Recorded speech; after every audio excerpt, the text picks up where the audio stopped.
제 친구가 70살인데 졸피뎀을 반알씩 오랫동안 먹는데 괜찮다고 해서 저도 먹어볼까 생각하게 됩니다. 또 한 분의 질문은 65세인 저는 불면증이 30년이 더 된 것 같아요. 늦은 밤 12시까지 잠이 안 오면 졸피뎀, 스트록스, 반알 먹고 잠을 잡니다. 그러면 5시간 정도 잡니다. 감기약이든 어떤 약이든 부작용이 있잖아요. 긴장하고 스트레스 호르몬이 나오게 되면 뇌가 너무 긴장하니까 불안해지고 예민해지고 짜증이 늘고 안절부절하잖아요. 그러면 우리 몸에서는 가바가 만들어져서 그 불안과 긴장을 억누르게 됩니다. 이게 정상적인 과정이에요. 그런데 어떤 불안과 긴장을 높이는 요인들이 너무 많아요. 옆에 막 마음에 안 드는 사람이 있어요. 경제적인 문제로 돈 때문에 이게 긴장도가 계속 높으니까 몸에서 만드는 가바가 나오더라도 이거를 못 감당하죠. 심장은 빠르게 뛰고 혈관은 수축하고 인슐린의 저항성은 낮아지게 돼서 고혈압, 당뇨, 심장병이 오는 과정. 너무 불안이 높으니까 내 스스로 가바를 계속 만들었는데 얘가 좀 쉬었다가 만들고 쉬었다가 만들어야 되는데 불안이 계속 높으니까 원료를 다 써버리고 쉬지도 못하고 계속하니까 얘가 점차 스스로 만드는 게 적어져요. 이럴 때는 본인의 노력으로 해결되지 않습니다.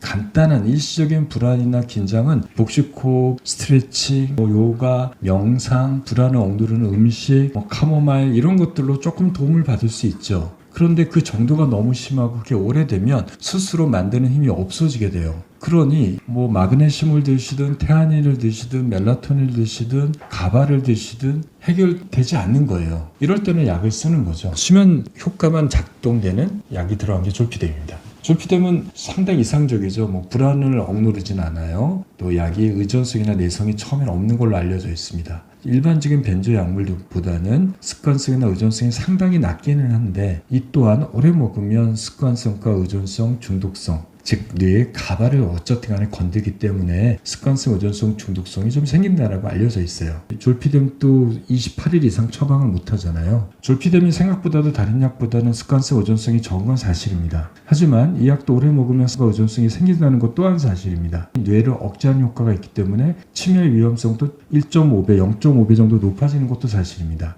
여러 연구를 통해서요. 자, 그러면 어떡하냐면요. 졸피뎀 먹어도 됩니다. 저는 드셔도 된다고 생각해요. 저도 가끔 못 자면 졸피뎀 저도 가끔 먹거든요. 이렇게 잠깐 복용하는 건 문제가 되지 않아요. 일주일에 한 2번 정도 복용하는 건 문제되지 않습니다. 반알이든 한 알이든. 내가 필요할 때 장을 해결하기 위해서 먹는 건 괜찮아요. 그런데 문제는 이 약을 계속 먹는 게 문제가 있죠. 왜 계속 먹을까요? 아프니까 진통제를 먹어요. 먹고 안 아파요. 또 내일 또 아프니까 또 먹어요. 또 모레도 먹어요. 일주일째 먹다 보니까 이제는 아플까봐 미리 먹어요. 두통을 일으키는 원인이 뭔지를 생각해 봐야죠. 그 안에 암이 있어서 그런 건지 정말 다른 문제가 있어서 생기는 건지를 생각해 봐야 되는 게 순서 아닐까요? 불면증도 똑같습니다. 잠을 못 자는 원인이 있을 거예요. 그 원인을 생각해 봐야죠. 자는 시간이 불규칙해, 낮잠을 많이 자, 커피를 많이 마셔, 자기 전에 걱정이나 불안이 많어, 자기 전에 핸드폰을 많이 봐, 주말에 몰아서 자, 이런 것들 걱정과 불안 때문에 못 자. 그거를 교정하도록 노력하고 약은 필요할 때 드십시오. 근데 언제 먹어야 돼요? 자기 30분 전에. 자는 시간을 정해놓고 30분 전에 약을 드시고 약 먹고 눕지 말고 졸리면 들어가고.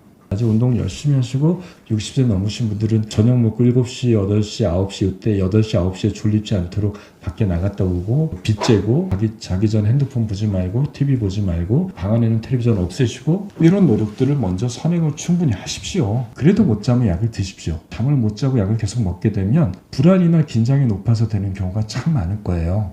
본인의 성격적으로 불안한 게 있어요. 아니면 환경적인 요인으로 불안한 게 있을 겁니다. 그 불안한 것들을 내 스스로 해결할 수 없다면 그러면 어떻게 해요? 그 걱정을 내려놓을 수 없으면 자는 시간이라도 나의 긴장을 푸는 연습을 해야죠. 그게 취침 루틴이지 않습니까? 그 취침 루틴이 걱정을 없애주진 않아요. 자기 한 시간 동안의 노력을 하시면 잠자는 동안만이라도 긴장과 불안이 낮아져서 보다 쉽게 잠들고 깊은 잠을 자고 또 자는 시간이 고정됨으로써 규칙적인 수면 습관을 유지한다는 거 아니겠습니까? 그래서 두 분 다 65세, 70세이신 것 같은데 잠이 안 올 때 일주일에 한두 번 정도 드셔도 된다. 약은 언제? 내가 자는 시간을 꼭 정해놓고 내가 아침에 기상하는 시간을 정해놓고 7시간 전에 그리고 7시간 전이니까 7시에 일어나시면 12시 약은 언제요? 11시 반에 드시고요. 11시부터는 핸드폰 안 보고 조명 어둡게 하고 취침 루틴 하고 낮잠 커피 다 제한하시고 운동 열심히 하시고 초저녁 안 자고 그러다가 잠에 들어보세요. 약 먹고 취침 루틴 하고 주무시다가 한 3일에서 5일 동안 내가 잘 자고 깨지 않은 게 만족스러운 수면이 유지가 되면 취침 루틴 11시부터 시작되는 MCT 그대로 하시면서 약은 먹던 거를 또 반으로 또 잘라요. 반을 먹고 반 자르는 거는 머리맡에 놔두세요. 그리고 나서 치친도텐 하다가 졸리면 들어가시고, 그냥 반을 줄였잖아요. 줄인 거는 누웠는데 30분에서 1시간 안에 잠아오면 그때 추가로 드세요. 운이 좋게 잘라놓은 걸 안 먹고 자요. 그럼 약 버린 거잖아요. 반을 줄인 겁니다. 그 다음날 끊어버리지 마시고 한 3일에서 5일 동안 그 상황을 유지하다가 그 다음에 잘 자면 남은 또 반의 반 또 먹지 말고요. 잠자리 누워보세요. 안 되면 반의 반을 먹고 그냥 자면 약을 끊은 거예요. 필요할 때 먹고. 우리가 잠이 안 올까봐 미리 먹지 말고 잠이 안 오면 드십시오. 그리고 좋은 수면 습관을 잘 만들어내시기 바랍니다.